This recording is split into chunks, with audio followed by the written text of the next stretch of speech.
Yeah, yeah.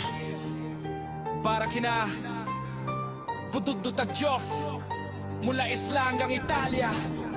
Tara, pakinggan mo. Nagsimula sa Palawan, araw init sa balat. Pangarap na sa isip kahit hirap ang kapalit. Si Padudud tuloy lang, walang atras sa laban. Bitbit ang pag-asa habang tumatawid ng daan. Sa Mindoro naman si Padudud, may apoy sa kanyang mata. Gustong maabot ang taas kahit kulang ang biyaya. Bawat gabi may plano, bawat umaga may gawa. Naniniwala balang araw makikita rin ang bunga. Hindi man madali ang daan na tinatahak. Maraming unos, maraming sugat na lumalatak. Pero bawat pagkatalo may aral na kapalit. Kayang tupoy, walang ang takot sumili. Mula pala Mindoro hanggang Dubai, ngunya pangarap nung ngayon unti-unting buhay. Hungary hanggang Italy, dula ang sariling sining. Dato-ari sa mundo, pangarap ngayon narating. Mula tinta sa papel hanggang tinta sa balat, lahat na pinagdaanan ngayon may katumbas na liwanag.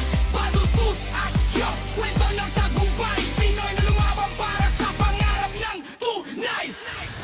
Dubai ang unang yugto, bagong buhay, bagong laban. Malayo sa pamilya pero hindi nawalan ng dahilan. Nag-ipon ng lakas, nag-ipon ng karanasan, habang hinahasa ang talento sa bawat pagkakataon. Lumipad papuntang Hungary, mas lumawak ang tanawin. Mas maraming pangarap ang gustong maabot ang kinin. Bawat linya ng tattoo may kwentong inilalapat. Parang buhay nila mismo, markay hindi kumukupas. Ngayon nasa aili, hawak ang sariling pangalan. Mga kliyente dumarami dahil sa galing at sipag na puhunan. Hindi na sila yung dating nangangarap lang sa gilid. Ngayon sila inspirasyon sa mga gustong sumubok tumindig. Mga guhit sa balat, parang magparang bumuhay. Bawat tinta may alaala, bawat marka may saysay. Mula probinsyang payapa hanggang entabladong banyaga. Pinatunayan na ang Pinoy kayang abutin ng tala. Hindi sukatan ang layo ng iyong pinanggalingan, kundi ang tibay ng loob sa bawat hamon na dadaanan. Padutit up, siya ang pangalan na may dangal. Mula sa simpleng pangarap, nagkikwento ng tagumpay na tunay.